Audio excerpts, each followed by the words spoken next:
Okay, last lesson was all about sticker packs and how to make a uniform sticker pack with a cohesive environment. This is a lady I'm doing from a prompt from a TikTok, I believe. I'll finish her later. Her hair looks a little janky, but we don't mind. So the first thing we're going to do is we're going to turn this into a JPEG so that when we send this to a printer, we are not sending this to a printer. This is not my artwork. I am following a prompt. I'm taking lessons myself to better my artwork.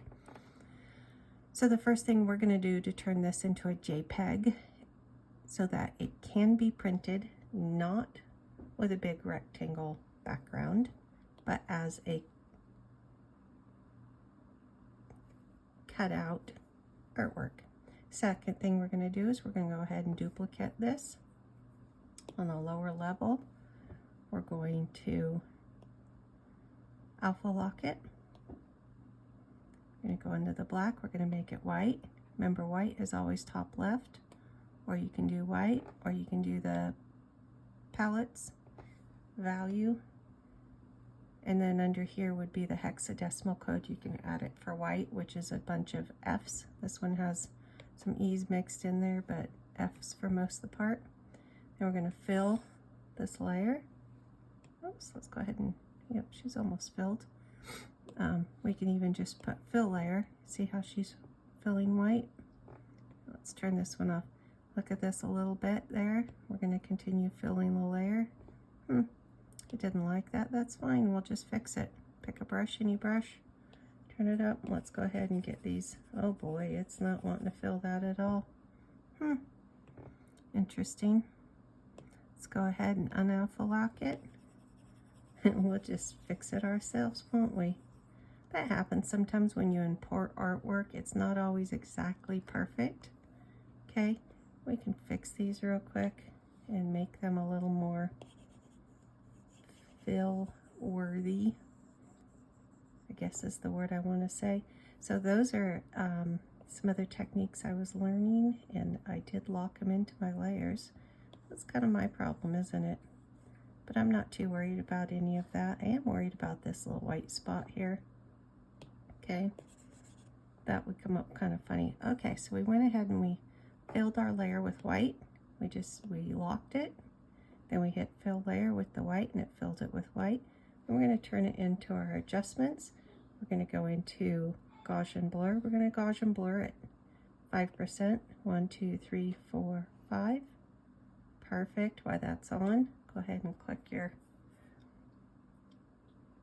wrong one. Sorry about that. Go ahead. Let's click our adjustments. We're going to go ahead and we're going to color fill this. Starting in the middle here, and we're going to, boy, it didn't want to color fill that, did it? Color fill. Let's try again. Oh boy. See my problem there? And then stuff doesn't turn off real well with this. Okay, so you have to turn it off and go back in. Okay, add color fill, yep, make sure you're still on your layer. Let's file our layer, and we want it to be 100%. Not sure why my threshold was up so low to begin with. And then we can, still a little fuzzy around there, isn't it? So we can go ahead and duplicate it. So I want to show you something kind of funny. So when you've duplicated it 1, 2, 3, 4, 5 times, and you pinch them together, and it turns it into one, but it's actually 5 layers. Remember that? So we're at 5, 10, 15, 20, 25. Look how it's really getting her nice and white. Let's see what it looks like with the other one on it. Wow. Pretty quick and easy, isn't it? Yeah? Let's go ahead and do a few more. I like to do them in layers of 5. It's a lot easier to undo 5 layers than it is to undo 50, 60 layers, right? Go ahead and color fill this again just to make sure we got what we want.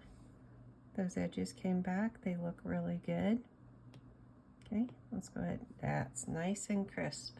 So when we make it to our appropriate size, remember we had, there we are. Remember how we had to fix that? So we make this our appropriate size. It's good. If you want to keep the background color on, sometimes it's beneficial to just change the background color. Okay? Something that goes with your project but isn't exactly your project might help out a little bit so you can see the white outline better. Much better, huh?